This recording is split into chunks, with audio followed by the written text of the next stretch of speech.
Hello everyone, and a very warm welcome to all of you. You are about to travel, in some cases thousands of kilometers, to begin a new chapter of your life.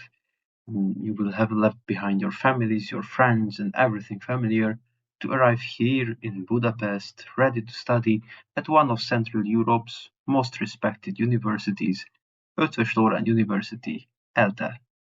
Before we get into the details, I want to take a moment to sincerely say congratulations. You were selected from thousands of applicants, and whether you are here through the Stipendium Hungaricum program, the Stipendium Hungaricum Sport scholarship, or the Hungarian Diaspora scholarship, you earned your place here. That is something to be genuinely proud of. But now that you are here, there is something important I need you to understand right from this very first moment. Being a scholarship holder is not just an honor.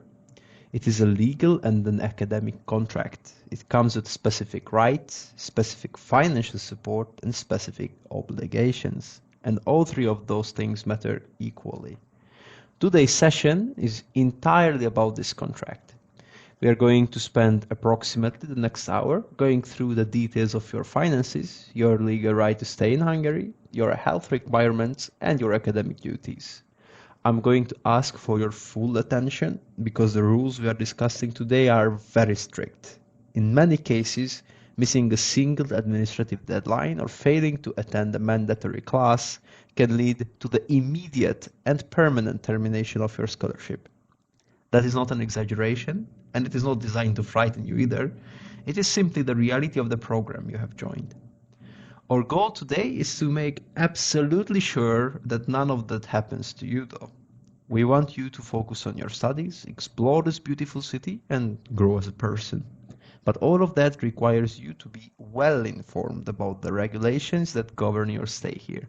So let's get into it. We are going to cover 5 main areas today. First, your financial framework, what you receive, what it covers, and what it doesn't.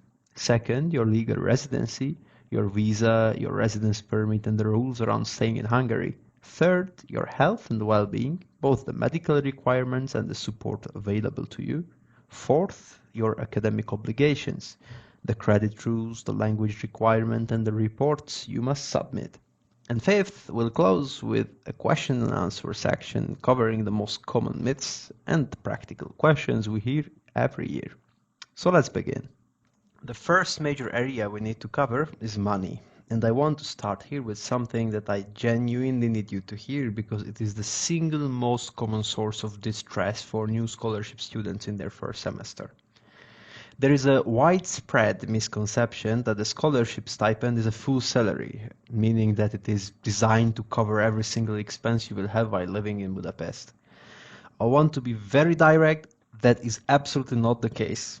According to the operational regulations of the program, the financial support provided by the Hungarian state is officially defined as a contribution to your living costs. A contribution, not a full payment, not a living wage, just a contribution toward your costs. What does that mean in practice? It means that the stipend alone is not sufficient to fully finance your life in the European capital city. Budapest is a wonderful and mainly affordable city by European standards, but it is still a capital city with capital city prices. Food, clothing, utilities, public transport, social activities, and occasional travel, all of these things cost money, and that stipend is not calibrated to cover all of them at once. You need to have additional financial resources available to you, whether from your family, personal savings, or another source, such as working in Budapest, to bridge the gap between your scholarship contribution and your actual cost of living. Please take this seriously.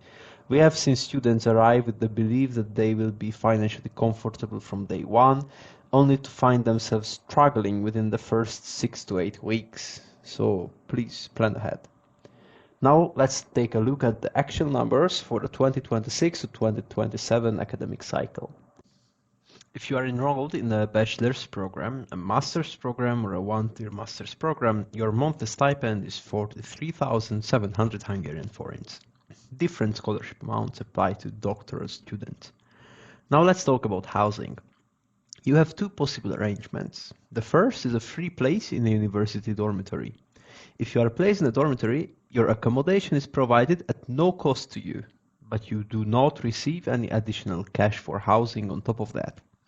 The second arrangement applies if you live in a private apartment or if the university is unable to provide you with a dormitory space. In that case, you receive a monthly housing contribution of 40,000 forints. Again, I want to emphasize the word contribution. In Budapest, renting even a single room in a shared flat will almost certainly cost more than 40,000 forints per month. You will need to cover the difference from your own funds. This is not a flaw in the system, it is simply how the program is structured. Please factor this into your financial planning from day one. Now, regardless of which scholarship type you hold, there is something that must happen before you receive a single forint. You need to complete several administrative steps, and you need to do them as quickly as possible after you arrive. The university cannot pay you if the system does not have your correct details on file. This is not bureaucracy for its own sake, it's a practical necessity. To receive your payment, you should register in person at your faculty coordinator by the given details your faculty will share with you, proving that you are in Hungary in person. In addition to in-person registration, you must obtain the following: your own valid Hungarian bank account number, your Hungarian tax identification number, and your registered Hungarian address.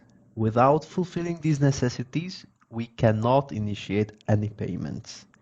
Let me be clear, you cannot use a bank account from your home country. It must be a Hungarian account opened here at a bank in Hungary. Once you have your bank account number, you enter it yourself into the Neptune system, which is the university's student administration platform. However, your Hungarian address and your tax identification number cannot be entered by you directly. Those must be updated through the Quaestura office. If any of these details are missing, incorrect, or simply not yet processed, the university cannot complete your payment. The good news is that provided all your data is correctly in place, your first payment usually arrives within 30 days of your registration. The bad news is that if you are slow with your paperwork, your money will be slow too. If you delay submitting your documents in September, do not be surprised if your first stipend doesn't appear until late October or even November. The solution is simple though. Do your paperwork immediately, do it correctly, and check that it has been received. After the first payment is processed, payments are made regularly by the 15th of every month. So once you're set up, things run smoothly, but that setup is entirely in your hands. After your arrival in Hungary, you may need to arrange some administration in order to begin your studies at ELTE and finalize your legal status in Hungary. Quaestura office will give you a helping hand during the administration procedure. Services that Quaestura office provides include student ID card management, providing Neptune codes, usernames and passwords for new students, health insurance management, providing information regarding finances, providing an active student status certificate, registering and correcting personal data in the Neptune system, handing out resident permit cards. It is important to note that you can only get your active student status certificate and your Neptune login password after your data is recorded in the Neptune system. If you have any other concerns regarding your courses, exams, or other problems that have not been listed earlier, please contact the registration office of your faculty. You may find Quaestura offices in the city center under Egyetem tér 5 and at the Lágymányos campus under Pázmány Péter sétány 1/A on the first floor gallery of the northern block. In the Hungarian university system, it is possible to so-called passivate a semester. This means you remain enrolled as a student, but you are not actively taking classes or earning credits during that term. For regular students, this can be a useful option in difficult circumstances. However, for scholarship holders, it has consequences that are immediate, automatic, and severe. Your residence permit for the purpose of studies exists because you are actively studying in Hungary. That is the sole legal basis for your presence here. According to the Hungarian national immigration law, if you passivate your student status, your residence permit automatically ceases to be valid. The authorities have to invalidate it, and the expiry date printed on the card becomes irrelevant. I should draw your attention for a second also to your Thai card. Your Thai card or Hungarian social security card with which you will have access to the Hungarian healthcare system is also affected if your residence permit becomes invalid. In practice, this means that if you go passive, you lose your legal right to remain in Hungary and you must leave the country. There is no grace period, there is no exception, and you would have to return to your home country and restart the entire visa application process before you could come back for the following semester. And while you are passive, you also receive 0 stipend and 0 housing allowance. Nothing. We have had students who did not understand this rule and they went passive for what seemed like a reasonable personal reason. They stayed in Budapest assuming their residence permit card was still valid because the date on it hadn't expired, and they were stopped by the police. The consequences of the situation are serious. They can include deportation or even a ban from the entire Schengen area. Please hear this clearly. If you are a scholarship holder and you are in Hungary, you must be active, full stop. Now let's talk about a related requirement, the habitual residence rule. Your scholarship is awarded on the assumption that you are actually living and studying in Hungary. As such, you are not permitted to study remotely from your home country while receiving the stipend. The regulations specify exactly how long you can be absent from Hungary during a semester. You are allowed to leave Hungary for private reasons for a maximum of 10 working days per semester without needing to ask anyone for permission. If you plan to be away for more than 10 days but fewer than 30, you must request formal approval from your faculty through the Neptune system in advance. And if you are absent for more than 30 days in a single semester, your student status must be suspended, your stipend will stop, and your residence permit will be invalidated. Of course, there are strict exceptions, such as the death of a close relative or health reasons, but the university must always be informed officially of these immediately. This means you cannot simply go home for a month in the middle of the semester because your schedule happens to be light. If you do that without private approval, the university is legally obligated to report your absence to the immigration authorities, and your scholarship will be terminated. As such, please plan your travel carefully, communicate with your faculty coordinator, and always check the status of your residence permit before you travel internationally. Never leave Hungary if your permit is close to its expiry date, because you may not be allowed to return.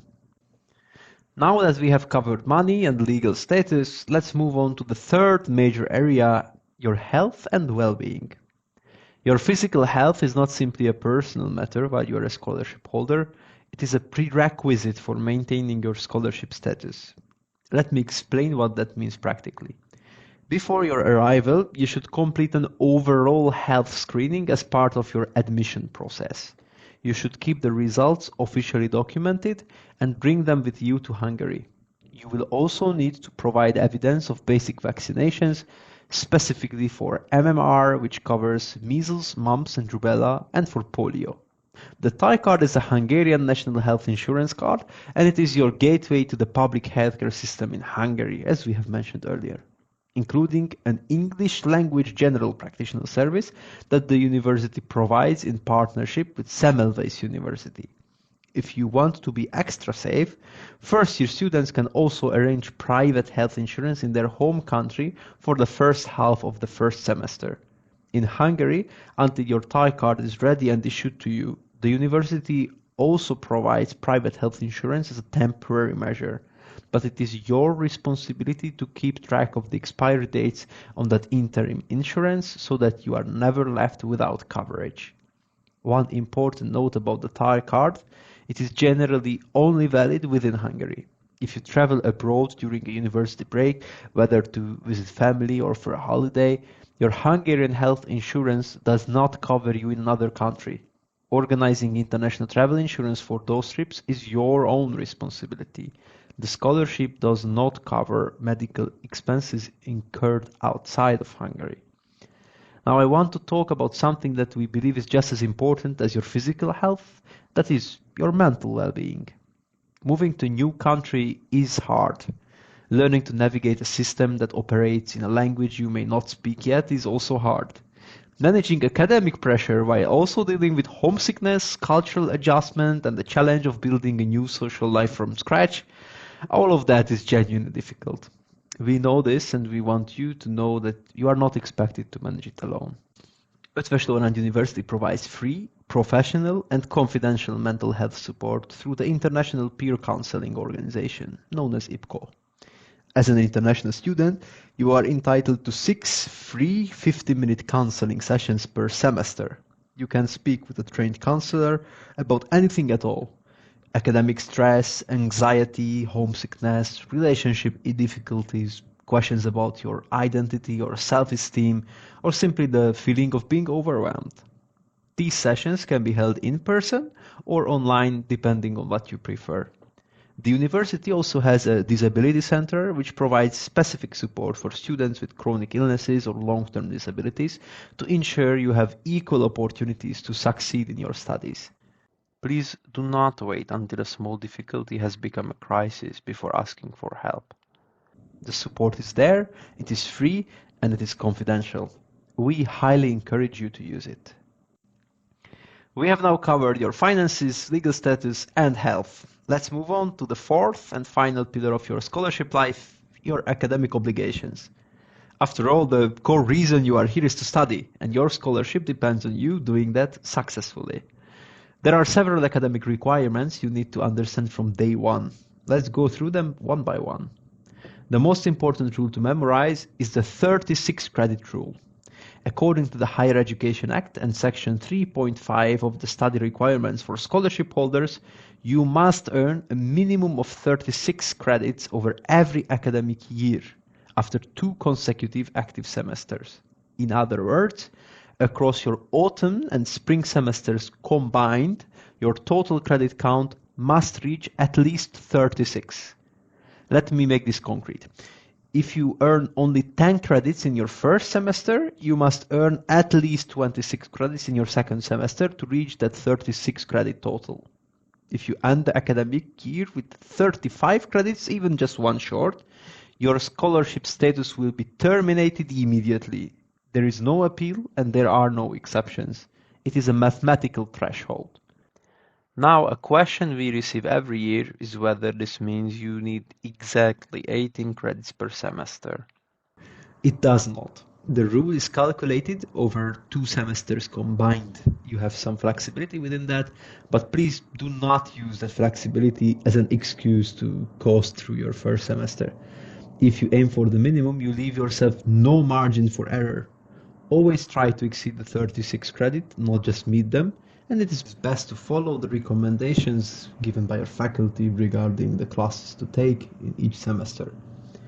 It is also worth noting that transferred credits, credits recognized from previous studies at another institution, are generally treated separately and may not count toward this 36 credit scholarship requirement. If you are in any doubt about whether specific credits will count, speak with your faculty coordinator or academic registrar immediately. The 36 credit rule applies to bachelor's and master's students. However, it does not apply to PhD students who have different research-based requirements or to students in a preparatory year. Let's move on to the Hungarian language requirement. For most Stipendium Hungaricum students, learning Hungarian is not optional. It is a mandatory contractual obligation. Unless you are already studying in a Hungarian language degree program, you are required to take the Hungarian as a foreign language course for your first 2 active semesters.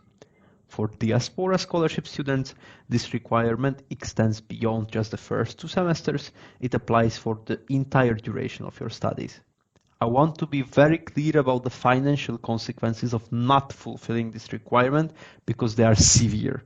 If you fail to attend the Hungarian language classes, if you simply do not show up, Your monthly stipend will be reduced to 0 forints, not reduced by some percentage, it becomes 0. You would still be enrolled as a scholarship student, you would still need to pay for your life in Budapest, but you would receive no monthly allowance whatsoever. That situation would be entirely of your own making and there would be no easy way out of it. If you do attend the classes, but you failed the final examination at the end of the second semester, your stipend will be reduced from 43,700 forints down to 30,000 forints per month, and it will remain at that reduced level until you pass a supplementary examination. These rules exist for a good reason. The ability to communicate in Hungarian, even at a basic level, makes an enormous difference to your daily life here, from navigating administration to feeling more comfortable in your neighborhood. Please take these classes seriously from your very first day. Treat them with the same importance you give your major subject courses, because financially they are just as consequential. Now there is one more academic obligation that we need to discuss, and it is one that students often overlook because it does not feel as significant as credits or exams. I am talking about the online student report. Every year, towards the end of the spring semester, you will receive an email from the Tempus Public Foundation asking you to complete an online survey about your experience in the scholarship program. The deadline for submitting this report is the 15th of June. You might be tempted to think of this as a minor administrative formality, but it is not. According to the operational regulations, if you miss this deadline, the 15th of June, your monthly stipend will be suspended for the entire following academic year. 10 months with no payment because you did not submit a survey. This is, I appreciate, a very heavy penalty for what sounds like a small task. But the rule exists, it is enforced, and the deadline does not move. Mark the 15th of June in your calendar right now and check your official email account regularly throughout the spring semester. Do not ignore reminders from the Tempus Public Foundation. When that survey arrives in your inbox, fill it out that same day. Now let's move into the frequently asked questions. These are the questions we hear most often during the first weeks of the semester, and I want to give clear answers to each of them. Can I work a part-time job while I am a scholarship holder? Yes, you can, but there are legal limits you must stay within.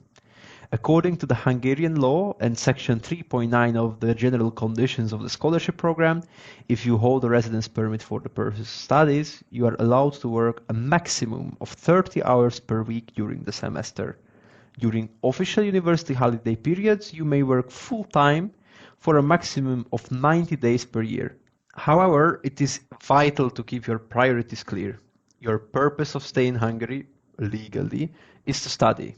If working begins to interfere with your academic progress, if you start falling behind on credits and end the year with fewer than 36, you will lose your scholarship. Can I travel home during the summer or winter breaks? Yes, of course. You are permitted to visit your family and take a holiday during the official university break periods. But there are two things you must check before you travel. First, verify that your residence permit will be valid for the entire duration of your trip and your return to Hungary. Never leave Hungary if your permit is close to its expiry date. If it expires while you are abroad, you will not be allowed to return to Hungary. Second, remember that your Thai health insurance card is generally only valid within Hungary. If you travel to another country, you are not covered by Hungarian health insurance. It is your responsibility to arrange your own international travel insurance for any trips outside Hungary. The scholarship does not cover medical expenses incurred abroad. When will I receive my first payment? Your first payment requires active cooperation from you. The university cannot process it until you have entered your Hungarian bank account number into the Neptune system and provided your Hungarian tax identification number and your address card details to the Quaestura office. Once all of your data is correctly registered and your student status is verified as active, the first payment usually arrives within 30 days. After that, regular monthly payments are made by the 15th of every month. If you are slow with your paperwork in September, do not expect your first stipend until late October or even November. The timeline is entirely dependent on how quickly and accurately you complete your registration, so do it immediately. Does the 36 credit rule mean I need exactly 18 credits every semester? No, it does not work that way. The rule is that you must earn at least 36 credits across 2 consecutive active semesters combined. This means you have some flexibility between the 2 semesters. For example, if your first semester is particularly difficult and you can only earn 15 credits, you are not automatically disqualified, provided you earn at least 21 credits in your second semester to bring your total to 36. However, if at the end of the academic year your total is 35 credits or lower than that, your scholarship is terminated. There is no rounding up, there is no appeal, it is a hard mathematical cutoff. One additional thing to be aware of is that transferred credits recognized from previous studies at another institution, are generally treated separately and may not count towards this 36 credit scholarship requirement. If you have transferred credits and are unsure whether they count, ask your faculty coordinator before the end of the semester, and in all cases aim to exceed the minimum. A safety margin is always worth having. What if I miss the 15th of June deadline for the online student report? The online student report must be submitted by the 15th of June every year. This applies to any student who has been active for at least one semester of the academic year. If you miss this deadline, your monthly stipend is suspended for the entire following academic year. That means 10 months without any financial support from the scholarship, despite still being enrolled as a student. I want to say that again because it is one of the most disproportionate consequences in the entire program, and it catches students off guard every year.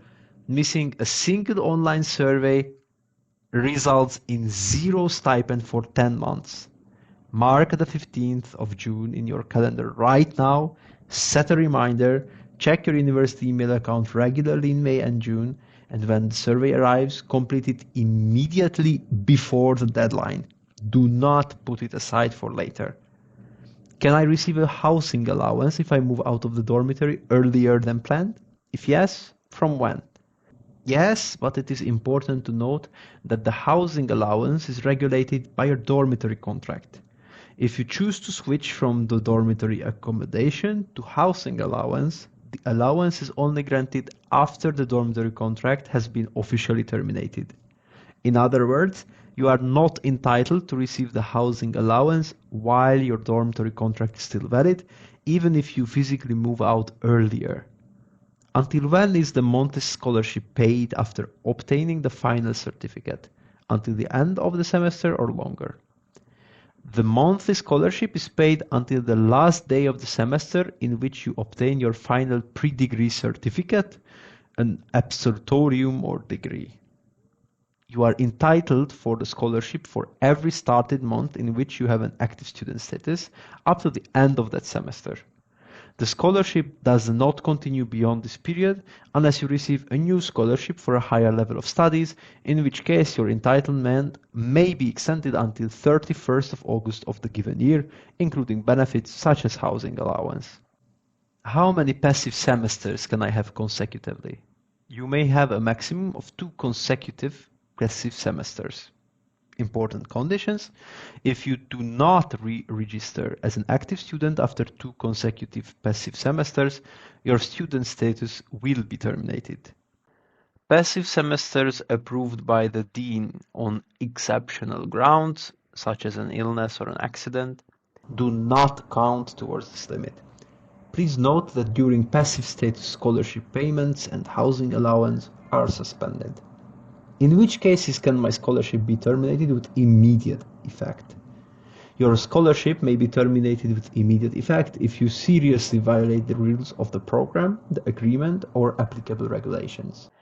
Typical cases include violation of scholarship obligations, such as failure to comply with laws, institutional rules, or the scholarship agreement, providing false or misleading information during application or studies, and not fulfilling academic or administrative obligations. Breach of key requirements, not maintaining active student status, not meeting residence requirements, meaning not staying in Hungary, or failing to submit required data or reports within deadlines. Serious misconduct or legal disciplinary issues. If you are found responsible in a disciplinary or criminal proceeding, even a reprimand or similar action may lead to immediate withdrawal. In other cases, it is mandatory. Other cases, such as unauthorized changes, for example changing program or institution without approval, receiving another Hungarian state-funded scholarship in parallel. In such situations, the Tempus Public Foundation may issue a decision and the university will terminate your scholarship contract immediately, which may also affect your residence permit status. Let me take a moment to bring together the most important points from everything we have covered so far. If you remembered nothing else from this orientation, please do remember these 5 rules. Let's call them the 5 survival rules for scholarship holders. Rule 1. Your scholarship is a contribution, not a full allowance. Manage your finances accordingly, have additional resources available, and do not arrive expecting the stipend to cover everything. Rule 2. Your legal right to stay in Hungary depends entirely on your active student status. If you go passive, your residence permit and Thai card are automatically invalidated and you must leave the country. No exceptions. Rule 3. You must earn at least 36 credits in an academic year across every 2 consecutive active semesters. If you fall short, even by 1 credit, your scholarship is terminated with no possibility of appeal. Rule 4. Hungarian language classes are mandatory and skipping them will result in your monthly stipend being reduced even to 0. Attend them and take them seriously. And last but not least, keep your data in Neptune updated at all times. Your bank account number, your Hungarian tax ID, and your Hungarian address must all be correct in the system. If any of them are missing or wrong, your payments will stop. If you follow these 5 rules consistently throughout your time at ELTE, you will be in a strong position. We are nearly at the end of today's session, and I want to close with a few final thoughts. The rules we have discussed today are numerous, and I fully understand that this is a lot of information to absorb in a single sitting. If you are feeling a little overwhelmed, that is completely normal. What matters is not that you memorize every regulation word for word today. It is that you know where to find the information when you need it and that you understand the overall framework you are operating within. Your primary contact for academic matters, such as questions about credits, course registration, study plans, is your faculty coordinator. For administrative questions, such as regarding your Thai card, scholarship payments, or Neptune data, you may reach out to the Central International Office. Email contacts for your faculty coordinators as well as for the institutional Stipendium Hungaricum and Diaspora scholarship coordinators are all included in the information sheets you received today. Do not hesitate to use them. At the same time, I must also say that since our faculty colleagues and us usually manage hundreds of emails weekly, we ask you to first try to collect the information from our web pages.